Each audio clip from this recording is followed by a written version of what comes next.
These are Pain Pearls, tips and hints to enhance your effectiveness as a practitioner.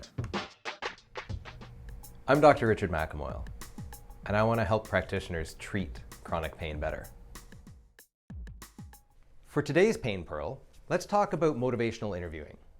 It's a psychological construct or concept that we can use to our advantage. We're not strictly doing motivational interviewing, but some of the concepts can be helpful in moving forward, especially during history taking.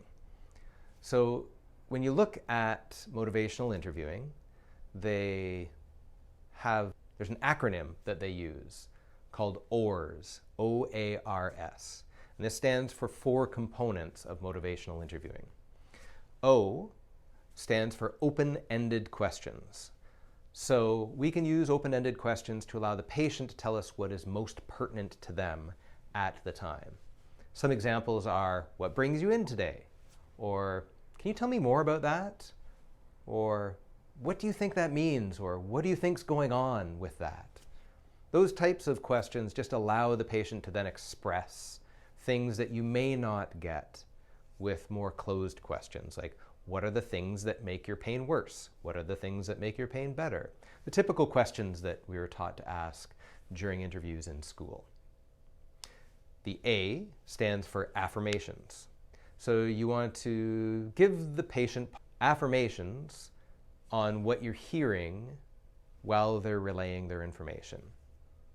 For example, you could say something like, that makes sense to me.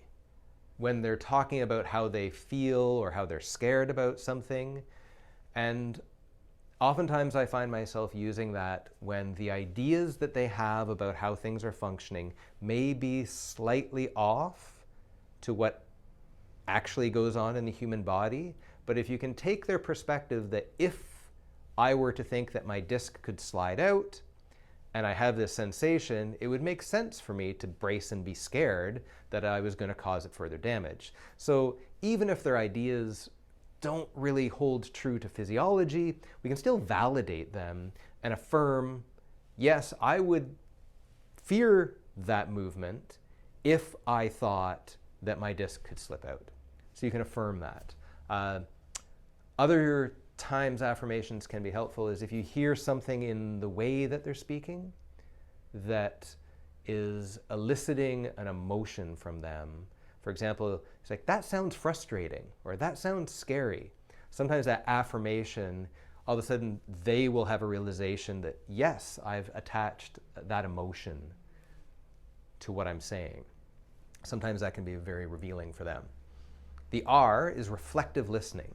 So in reflective listening, you are basically saying things back to the patient, rephrasing them in a way that makes sense to you, and you're using that essentially to see if what you're hearing is what the patient wants you to hear. You can also elicit a little bit of that emotional content, so you could say things like, it sounds like this is what you mean, or I hear some worry in what you're saying. Is that accurate? You're really looking to have insight into what they're saying using the reflective listening.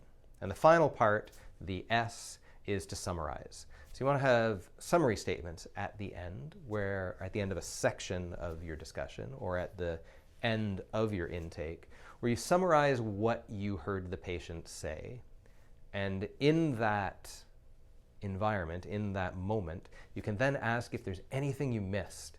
It really helps, A, you understand where the patient's coming from, and B, patients feel heard if you can use this format, because you have to listen to the patient in order to accurately reflect and summarize back.